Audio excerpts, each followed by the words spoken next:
Hello, everyone, and welcome to the next segment of Healthy, Happy Homes.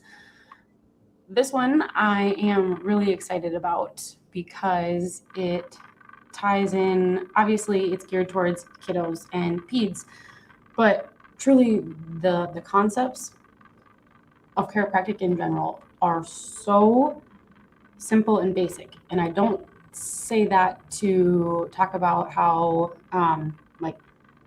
unimportant or how little profound it can be, because it's actually the opposite. When we remember that things are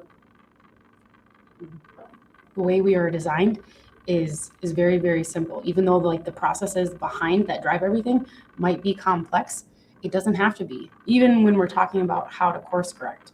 Because I've come to realize that there are a handful of concerns that parents chalk up to as coming with the territory of raising children and the involved transitions with growth and development and all the different milestones. So it probably does make a parent feel like their kiddos' health challenges have somewhere to hang their hats, knowing that they're so common and felt by so many families. But that does not feel empowered or good, nor does it align with our philosophy here at Healing Touch Chiropractic. And that is that the body is made perfect in every way. It makes no mistakes. And this philosophy is proven deeper time and time again, working with the thousands of families that we get to take care of here. So over the years, I've noticed some health trends in our kids that I want to debunk. Not pooping regularly, getting ear infections, experiencing growing pains, having behavior, attention, focus, ADHD concerns and issues. And maybe debunk isn't the correct term, as I am very aware that each of these is very real and can be crippling, debilitating, overwhelming, frustrating, very helpless feelings for the families that are dealing with them.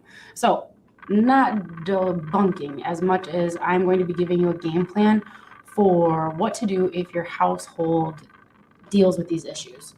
So I didn't introduce myself. I'm Dr. Mark. Howdy. Tuning in with you, like I said, for our next version of Healthy, Happy Homes. Many of you might know who I am, what I do, why I do it. If you are new, I'm a pediatric prenatal and family chiropractor here at Healing Touch Chiropractic in West Fargo, North Dakota. We have 3 of us here in the office, which means we have a combined total of 30 years and counting of taking care of families and in all stages of transitions, from pregnancy to birth to infancy to childhood and beyond. I myself have done hundreds of hours of postgraduate research, education, and training into all things health and family wellness. So truly, taking care of the family unit, which sounds so funny to say, right? But if you have a family, you understand. Taking care of the family is my bread and butter. I am so jazzed to share the hope and expectancy of a radiantly beautiful life, especially as it relates to family health. So our last 2, not even the last 2. Back in August, we talked about rocking the transition of school with the younger kids and big kids. 2 weeks ago, Dr. Tiff went deep dive into all things anxiety. If you were unable to catch any of those videos, or you're looking for other educational, helpful, inspirational videos, check out our videos tab here on our Facebook page. You'll find all sorts of treasures in there. So I want to start off painting you a picture, because it's crossing more mamas and therefore providers' radars. If you have went through birth before, everything that you went through with Hey Nanny Hey Hey, baby goes through with their entire body, head leading the way in most cases. So even when things go textbook smoothly, research back in the 80s found that 80% of babies were born with misalignments, imbalance, unhappy picture here in the neck, in the cervical spine, okay? So fast forward 40 years to where we are today, nearly half of all births involve a surgery, And C-sections, just think of how like they use the head and the neck to traction and maneuver baby out of mama's womb. And most of the other half are using interventions like Pitocin, epidurals, and Zofran, all of which have been proven to increase stress on child. So when we talk about like birth trauma, I feel like it's become a buzzword, especially the last 10 years. But truly, birth in itself is a wild ride, right? And it doesn't even have to be that. Like maybe I'm getting ahead of myself. Okay. Birth trauma encompasses all births, regardless of what it looks like. Okay. But knowing current trends of obstetrics and labor and delivery, it's not even just my own personal belief. If we were to repeat that study now, I imagine that it would show greater than 95% of babies are born with dysfunction in their necks. So, of course, there is a very real structural, mechanical piece that kickstarts the cascade we're going to be talking about. So, misalignment, things not moving in that, be it from the birth process, like we just went over, or if there were any constraints in utero, like baby was breech or sunny side up for a period of time. If mom was in a state of sympathetic stress, go, not getting adjusted, so biomechanics in the pelvis and sacrum were off, all of those pieces are going to factor into the preloading, for lack of a better word, the neural health and tension that baby's nervous system comes in, okay? So once a joint becomes stuck for any of those variety of reasons, okay, the vertebrae and the surrounding vertebra struggle going through their full range of motion. Follow me? I didn't even say hello. Thanks for tuning in. Excited to have you. So we're unable to go through a full range of motion. The most obvious example of this problem is torticollis, or wry neck in an infant, where the head and the neck are truly stuck in one way. This is very commonly referred to PT. However, physical therapy really only addresses the physical component and disregards what I consider to be the hands down most important, and that is the neurological interference and imbalance. So I'm not bashing that profession in the least. I'm grateful to have solid providers to refer to when it's needed. But it has been our experience here in the office that families can eliminate a lot of appointments and travel time off their calendars when they get this one piece right. And here's how it works. So the joint goes out of place, isn't moving properly. This leads to funky neurosensory input that's traveling to the brain and the nervous system. I have said this to all of you before, but the brain is a huge sensory organ. It's constantly being fed trillions of pieces of information throughout your day. So sight, smell, touch, movement, balance, all of those things, yes. But majority of the information that your brain is getting, the majority of its food, is called proprioception. That's the knowledge of where and what your body is doing. 60% of that comes directly from spinal movement. 1/3 alone comes from the cervical spine. So when something isn't moving in the spine, particularly in the neck, it's a really big freaking deal, because it means the brain isn't truly getting the full picture, or maybe the picture that it is getting is very jumbled. So this is then going to drive the whole body into fight or flight, fawn or freeze. So in a God-given emergency, this system is crucial for survival, but it's meant to only be turned on for short periods of time and only when it's needed. And most of our MO, I shouldn't say most of our MOs, a great amount of people are running around constantly foot pedal to the metal. So think of that like truly a gas pedal in a car. Just like in the car, you drive without stopping down I-94, which is right out this window. I'm not like pointing to something that it doesn't exist. But you are driving down I-94 for 8 hours. You're going to suck up fuel like crazy. This correlates to your kid's body using up its energy just to keep the body in an ideal, this is far from ideal, an idle state. So never mind when the kiddo really needs the body at tip top, like when he's going from lying to crawling to sitting to walking to navigating puberty to mounting immune responses to all of the beautiful milestones that make up childhood and growing into adulthood. So there's a literal disconnect between the brain and the body. The different regions of the brain and even the two hemispheres, the right and the left of the brain, are responsible for different functions, right? So spine has misalignment. The communication and integration of these brain centers is out of balance. And then the disconnect between your kiddo and the people he loves, the hobbies that light him up. And we truly see kids become disconnected from reality. So this is exactly why it breaks my heart when I hear parents talk about round after round of antibiotics for ear infections, or God forbid, and I shouldn't say it like that because I know that there is a time and a place for everything, but little Johnny gets ear tubes, which, by the way, is the most common pediatric outpatient surgery here in the US. So both are going to send us down a very sad trajectory. Disruptions in the cervical spine, communication 100% contributes to ear infections, especially when you remember that this goes beyond the bone. Imbalance in the neck puts strain and tension on the soft tissues and in those that support and stabilize the cranium, the jaw, the neck. This tension is going to negatively affect how the ears, how the sinuses drain. So little Johnny ends up with an ear infection because mucus and drainage and whatever else isn't moving in and through. And then even though most ear infections are viral in origin, antibiotics are still a very common route of treatment. So you give little Johnny the antibiotics or maybe a steroid because your ped told you that they should help with the discomfort, right? They often don't tell you that the antibiotics will also destroy the microbiome within Johnny's gut. Microbiome is responsible for a whole heap of functions within the body. Therefore, it's not surprising that demolishing that microbiome may very well cause digestive issues like constipation or painful bathroom time. Or it could swing the other way, troubles with diarrhea and not being able to stay continent. Okay, this is further going to weaken and destroy the already sensitive immune system in gut, since 80% of the immune system lives in the stomach. Being a pediatric chiropractor, I talk about pooping a decent amount in my day-to-day interactions with folks and their littles.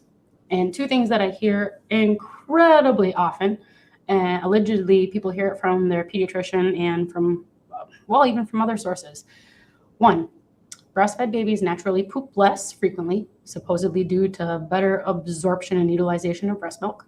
And number two, that using Miralax, Colace, laxatives, stool softeners of any kind, prescription or over the counter, is normal. Plain and simple. Neither is true, people. All babies should poop multiple times a day. All growing kids, all adults, all people should poop at least once a day, and without requiring over the counter or prescription help, right? Input should always equal output, period. And you might be thinking, well, we've never dealt with tummy issues, or not tummy issues. We've never dealt with ear infections, or if kiddo had ear concerns, we never gave them antibiotics and your child might still have tummy issues. Well, you can still apply these concepts because this is basic anatomy. This is basic physiology. A ramped up system, like we talked about, remember? A ramped up system that is in fight or flight, it isn't worried about effectively or comfortably evacuating bowels. It is instead consumed with survival. Even if survival to your 7-year-old is, well, why didn't my friend want to play with me on the playground today? Our brain is very primitive in that stress is stress is stress. So if we're being chased by a tiger, or if we are trying to study for an upcoming test, stress is stress, okay? The next piece, growing pains. They have never actually made that much sense to me. And it isn't because I only grew to be 5'2". That's how Hank always talks about like how big things are. He's like, well, Mom, I'm like this big. Yes, sweetheart, you are this big. But when you grow, your entire body grows, not just your distal legs and forearms. But that's all you ever hear when people experience growing pains. So my personal take, because there are a lot of different theories around this, what I personally believe and what I share with patients. When we talk about a body that is stuck in fight or flight, that is a global systemic response. Nothing in our bodies is in a vacuum, folks. There is always a domino, meaning when we have that sympathetic fight or flight, go, go, go, stress, get crap done, protection, survival mode, every muscle is going to work a little bit harder. It's going to be a little tenser and a little tighter than it would be than if we were operating from a nice even keel from a place of balance within our nervous systems. So this tension is going to be exaggerated and felt more in long lever setups, like arms, like legs, because there's literally more muscles that are going through that response. So in general, kids that have a heightened systemic sympathetic response will experience aches and pains. Their bodies are literally always working. They're always tuned on 24/7. And many of these kids that we see here in the office with focus and behavior type issues, like ADHD diagnosis is even, they also have a history of ear infection and immune challenges, digestive, eating, pooping challenges, and out of touch pain tolerances and thresholds. So I firmly hold that ADHD isn't a deficit or even a disorder. Instead, I like to think of it, if we're going back to our I-94 analogy here, we've got a Ferrari engine out there and the manufacturer paired it with bicycle brakes. The system is constantly in a state of sympathetic dominance. You remember, that is like the gas pedal. So the sympathetic part of our nervous system is hyperactivity, it's fidgeting, it's anxiety, it's impulse control, it's behavior, and other such things live here, okay? The second piece of that puzzle, and it's another component that often comes along that very routinely gets missed, is the lack of attention and confusion in the organization component.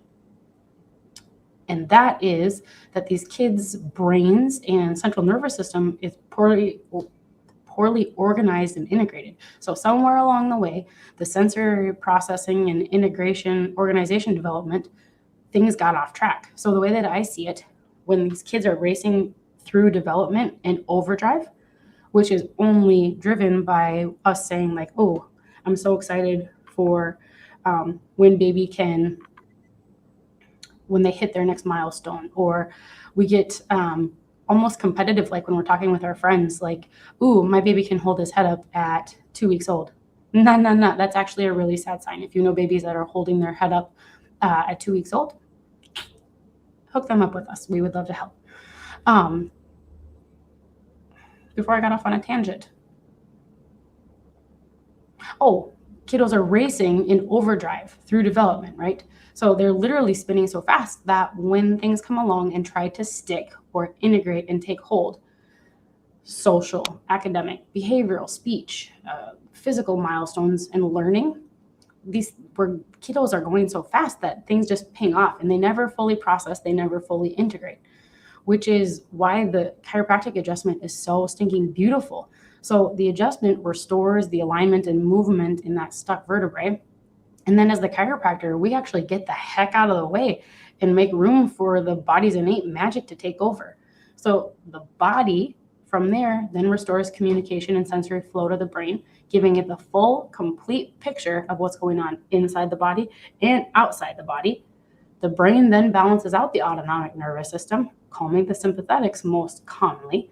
The body then restores and optimizes energy and organization and integration. The body then balances all the systems of the brain and nervous system and improves their integration and communication. So if you are seeing a chiropractor that is telling you they are treating you for, even let's take these concerns, they're treating you for ear infections, they're treating your kiddo for pooping problems, they're treating your kid for autism or ADHD, it's simply not true. The chiropractic adjustment provides that proprioceptive input, allowing your brain to clear all of the jumble and white noise in the background so it can become its most organized, its most efficient, which means the things that come along for the ride are an improved immune system, better digestive system, easier growth and development, comfortable growth and development.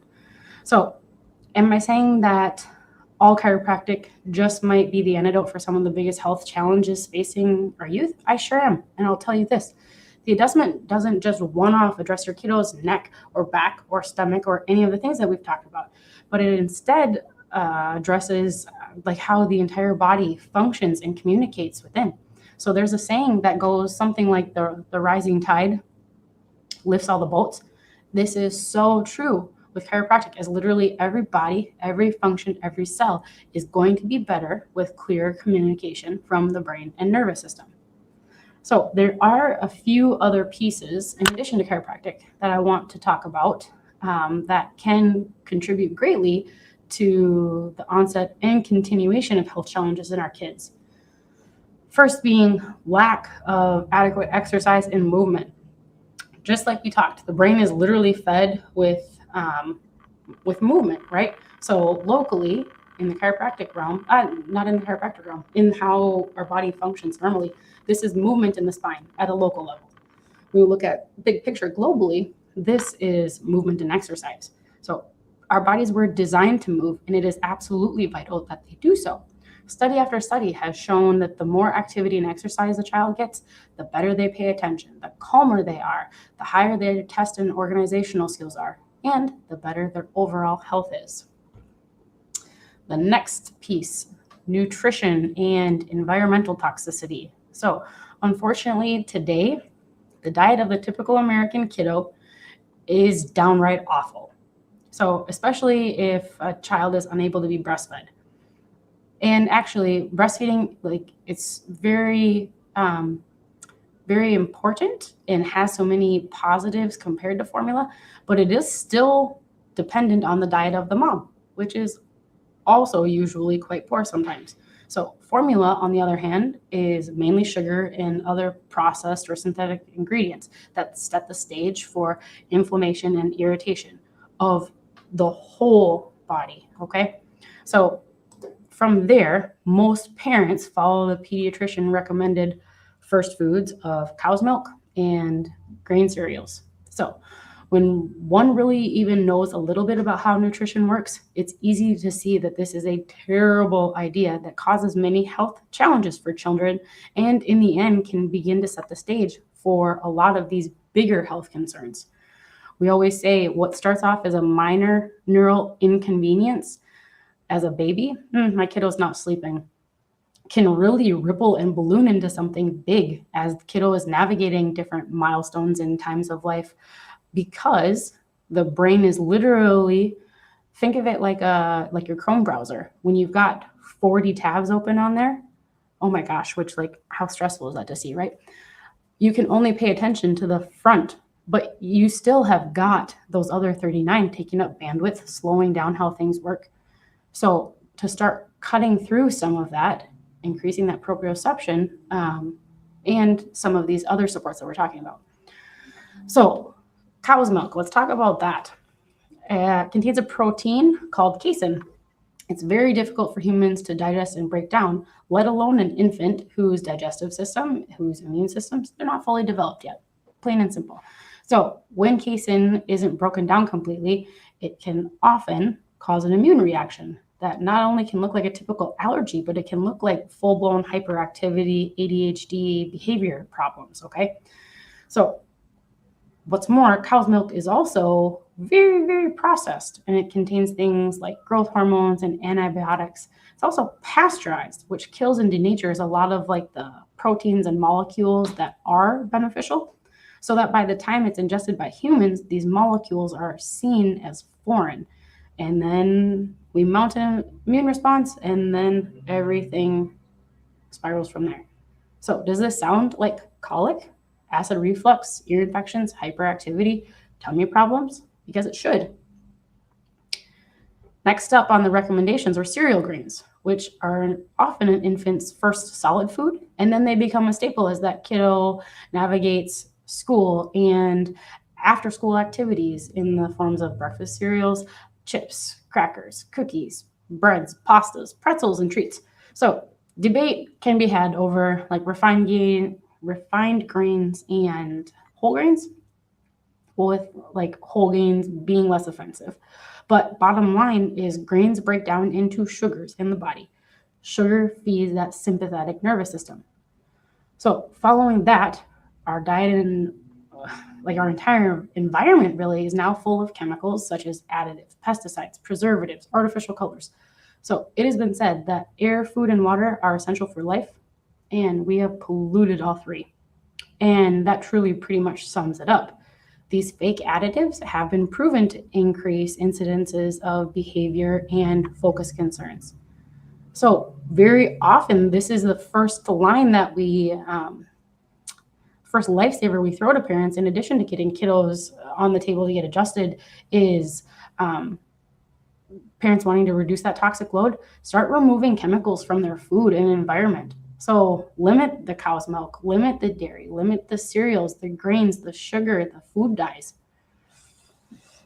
If we're looking at another factor that I see in kiddos that contributes significantly to their overall health, or rather diminishes from it, and that is them being glued to video games and TVs and tablets and phones and anything with a screen, okay?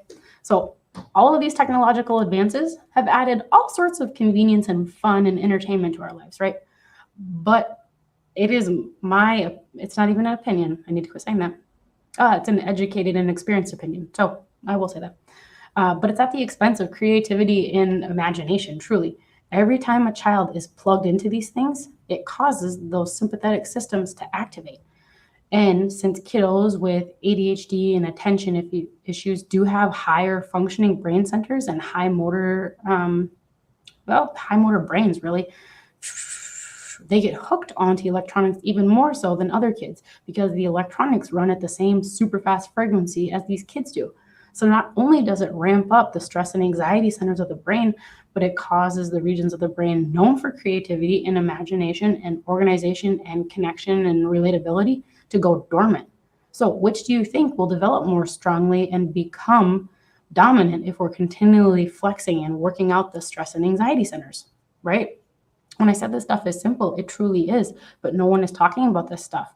No one is telling you that there are options outside of, well, I guess we're going to go to the pediatrician for our 8th round of antibiotics for ear infections that just don't stop, okay?